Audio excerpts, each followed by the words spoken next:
بسم اللہ الرحمن الرحیم۔ السلام علیکم معزز طلبہ کرام، آپ سب کیسے ہیں؟ آج ہم نور الانوار کے سبق نمبر 24 کو پڑھیں گے،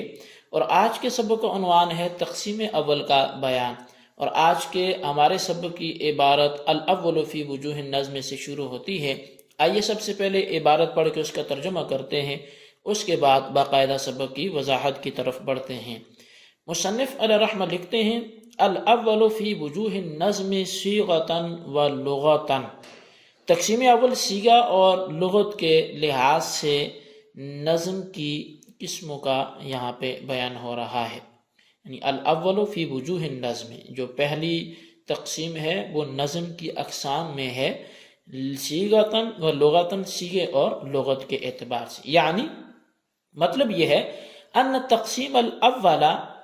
فی طرق النظم من حیث الصیغۃ واللغۃ،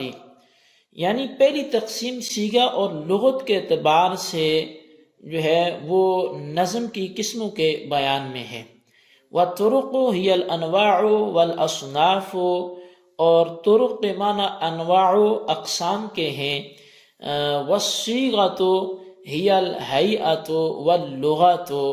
اور صیغہ ہیئت اور لغت کا نام ہے، یعنی کہ صیغہ جو ہے وہ حیت کا نام ہے، اور واللغت والطرق هي واللغت وإن كان يشمل المادة والهيئة كليهما لكن أريد بهما هاهنا المادة للمقابلة فهما من حيث المجموع كناية عن الوضع۔ اور لغت اگرچہ مادہ اور حیت دونوں کو شامل ہے، لیکن یہاں مادے کو مراد لیا گیا ہے مقابلے کے لیے، تو پس یہ دونوں مجموعی اعتبار سے وضع سے کنایا ہوں گے۔ فَكَأَنَّهُ قَالَ، تو گویا کہ یہ کہا کہ الاول فی انواع النظم من حیث الوضع، کہ پہلی جو تقسیم ہے وہ نظم کی اقسام میں وضع کے اعتبار سے ہے، ای من حیث انہ وضع لمعنى واحد او اکثر مع قطع النظر عن استعماله وظہورہ، یعنی کہ اس حیثیت سے کہ اس کو ایک معنی کے لیے وضع کیا گیا ہے یا ایک سے زائد کے لیے وضع کیا گیا ہے، قطع نظر اس کے استعمال اور اس کے ظاہر ہونے کے۔ وَإِنَّمَا قَدَّمَ الصِّيغَةَ عَلَى اللُّغَةِ لِأَنَّ لِلْعُمُومِ وَالْخُصُوصِ زِيَادَةُ تَعَلُّقٍ بِالصِّيغَةِ فِي الْأَغْلَبِ، اور بہرحال مصنف نے صیغے کو لغت پر مقدم کیا تو اس لیے کہ عموم و خصوص کو عام طور پر صیغے کے ساتھ وہ زیادہ تعلق ہوتا ہے۔ وَهِيَ أَرْبَعَةٌ، اور یہ چار قسمیں بنتی ہیں، الخاص والعام والمشترک والمؤول، خاص اور عام اور مشترک اور مؤول۔ لأن اللفظ اما ان يدل على معنى واحد او اکثر، اس لیے کہ لفظ یا تو ایک معنی پر دلالت کرے گا یا زیادہ پر دلالت کرے گا۔ فإن كان الأول فإما أن يدل على الانفراد عن الافراد فهو الخاص، بس اگر یہ پہلی صورت ہو تو پس یا تو وہ انفرادی طور پہ دلالت کرے گا افراد سے، یعنی کہ افراد میں سے کسی منفرد پر دلالت کرے گا تو وہ خاص ہے، او ان يدل مع الاشتراک بین الافراد فهو العام، یا وہ دلالت کرے گا افراد کے درمیان شرکت پر تو وہ عام ہے۔ وَإِنْ كَانَ الثَّانِي، اور اگر وہ دوسرا ہو، یعنی کہ شروع میں جو کہا کہ لفظ یا تو ایک معنی پر دلالت کرے گا یا زیادہ پر، تو اگر دوسرا ہو فَإِمَّا إِنْ يَتَرَجَّحَ أَحَدُ مَعَانِيهِ بِالتَّعْوِيلِ فَهُوَ الْمُؤَوَّلُ، بس یا تو اس کے معانی میں سے ایک تعویل کے ذریعے ترجیح پا جائیں گے تو بس وہ مؤول ہے، وَإِلَّا فَهُوَ الْمُشْتَرَكُ، ورنہ وہ مشترک ہے۔ فالمؤول في الحقيقة إنما هو من أقسام المشترك الذي دل صيغة ولغة وإن كان مفعول فعل التعويل الذي من شأن المجتهد۔ بس مؤول حقیقت میں اس مشترک کی قسموں میں سے ہے جو صیغہ اور لغت دونوں کے لحاظ سے دلالت کرتا ہے، اگرچہ مؤول اس فعل تعویل کا مفعول ہے جو مجتہد کی شان سے ہے۔ جی طلبہ کرام، یہ ہمارے آج کے سبق کی عبارت اور اس کا ترجمہ ہے۔ اب آئیے اس کی وضاحت کی طرف بڑھتے ہیں۔ متن میں وجوہ کے معنی انواع و اقسام کے ہیں۔ صیغہ لفظ کی وہ خاص شکل ہے جو حروف، حرکات اور سکنات کی ترتیب سے حاصل ہوتی ہے، اور بعض حضرات نے کہا کہ صیغہ وہ خاص شکل ہے جو لفظ کو تصرف کے اعتبار سے حاصل ہوتی ہے، اور لغت اگرچہ مادہ اور حیت دونوں کو شامل ہے، لیکن یہاں صرف مادہ مراد ہے،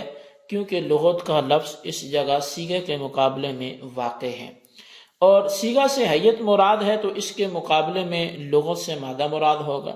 اور حیت اور مادہ دونوں سے کنایتاً وضع مراد ہے۔ تو گویا ماتن نے یوں کہا کہ پہلی تقسیم وضع کے اعتبار سے نظم کی قسموں کے بیان میں ہے، یعنی استعمال اور ظہور معنی سے قطع نظر نظم ایک معنی کے لیے وضع کیا گیا ہوگا یا ایک سے زیادہ کے لیے وضع کیا گیا ہوگا۔ وَإِنَّمَا قدم الصیغۃ سے در حقیقت ایک سوال کا جواب دینا مقصود ہے۔ سوال یہ ہے کہ صیغہ سے حیت اور لغت سے مادہ مراد ہے، اور مادہ طبعاً حیت سے مقدم ہوتا ہے، لہٰذا ذکر میں بھی مادہ یعنی لغت کو مقدم کرنا چاہیے تھا تاکہ وضع طبع کے موافق ہو جائے، تو ایسا کیوں نہیں کیا گیا؟ یہاں تو اس کا برعکس ہو گیا۔ تو اس کا جواب یہ ہے کہ یہاں خاص اور عام کے بیان کو مقدم کرنا مقصود ہے، اور عموم و خصوص کا زیادہ تعلق بالعموم صیغہ سے ہوتا ہے، نہ کہ مادے سے، جیسا کہ رجل میں خصوص اور رجال میں عموم صیغہ سے حاصل ہوا ہے، نہ کہ مادے سے، کیونکہ مادہ تو را، جیم، لام دونوں میں یکساں ہے۔ بس چونکہ یہاں خاص و عام کے بیان کی تقدیم مقصود ہے اور خصوص و عموم صیغے سے متعلق ہوتا ہے نہ کہ لغت سے، اس لیے متن میں صیغے کو مقدم کیا گیا۔ اب صاحب منار کہتے ہیں کہ وضع کے اعتبار سے نظم کی 4 قسمیں بنتی ہیں، ایک خاص ہے،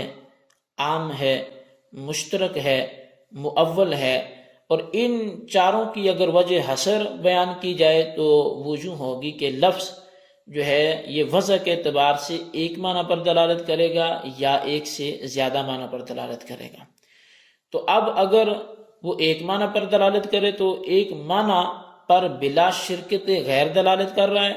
یا غیر کے ساتھ شریک ہو کر دلالت کر رہا ہے، یعنی شرکت غیر کے ساتھ دلالت کر رہا ہے۔ تو اگر تو ایک معنی پر بلا شرکت غیر دلالت کرتا ہے تو وہ خاص ہے، اور اگر شرکت غیر کے ساتھ دلالت کرتا ہے تو وہ عام ہے۔ اب پھر وہ شروع میں آ جائیں کہ اگر وہ ایک معنی پر دلالت کرے گا یا ایک سے زیادہ پر، تو وہ ان میں سے دوسری صورت کہ اگر وہ ایک سے زیادہ معنی پر دلالت کرتا ہے تو اس کی بھی 2 صورتیں بنیں گی کہ ان معانی میں سے کوئی ایک معنی تعویل کے ذریعے راجح ہوگا یا نہیں ہوگا۔ اگر کوئی ایک معنی تعویل کے ذریعے راجح ہوگا تو اس کو مؤول کہتے ہیں، اور اگر نہیں ہوگا تو اس کو مشترک کہتے ہیں۔ اب فالمؤول فی الحقیقت سے بھی در حقیقت ایک سوال کا جواب دینا مقصود ہے۔ سوال یہ ہے کہ مؤول فعل تعویل کا مفعول ہے، اور تعویل کرنا مجتہد کا کام ہے، تو مجتہد کو وضع کے اعتبار سے نظم کی قسم قرار دینا کیسے درست ہوگا؟ اس کا جواب یہ ہے کہ مؤول مشترک کی قسم ہے، اس طور پر کہ مشترک جو وضع کے اعتبار سے کثیر معنی پر دلالت کرتا ہے، اگر اس کے کسی ایک معنی کو ترجیح دے دی گئی تو مؤول ہے، بس مؤول مشترک کی قسم ہے، اور مشترک وضع کے اعتبار سے نظم کی قسم ہے، اور کسی شے کی قسم چونکہ اس شے کی قسم ہوتی ہے، اس لیے مؤول بواسطہ مشترک بے اعتبار وضع کے نظم کی قسم ہوگا۔ اور اگر کوئی یہ اعتراض کرے کہ جب مؤول نظم کے اقسام میں سے ہے اور مشترک بھی نظم کی قسم ہے تو مؤول اور مشترک کے درمیان تقابل ہونا چاہیے، کیونکہ ایک تقسیم کے اقسام کے درمیان تقابل کا ہونا ضروری ہے، حالانکہ مؤول اور مشترک کے درمیان تقابل موجود نہیں ہے۔ تو اس کا جواب یہ دیا جائے گا کہ جب مؤول حقیقت میں مشترک کی قسم ہے تو مؤول اور مشترک کے درمیان تقابل ضروری نہیں ہے، کیونکہ قسم اور مقسم کے درمیان تقابل نہیں ہوتا، اور اگر مؤول کو مشترک کی قسم قرار دیا جائے تو جواب یہ ہوگا کہ مؤول اور مشترک کے درمیان تقابل اور تباین موجود ہے، اس طور پر کہ مؤول قید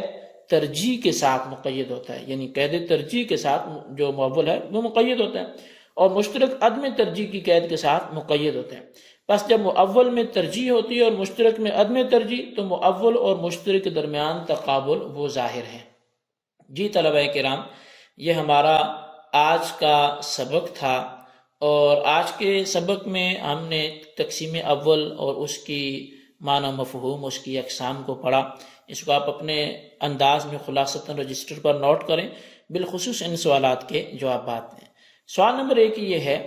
کہ صیغے کا مطلب کیا ہے، بیان فرمائیں۔ سوال نمبر 2 یہ ہے کہ متن میں صیغے کو لغت پر مقدم کرنے کی وجہ تحریر کریں۔ اللہ تبارک و تعالیٰ سے دعا ہے جو کچھ ہم نے پڑھا سنا اسے یاد رکھنے کی توفیق نصیب فرمائے، آمین، بجاہ النبی الامین صلی اللہ علیہ وسلم۔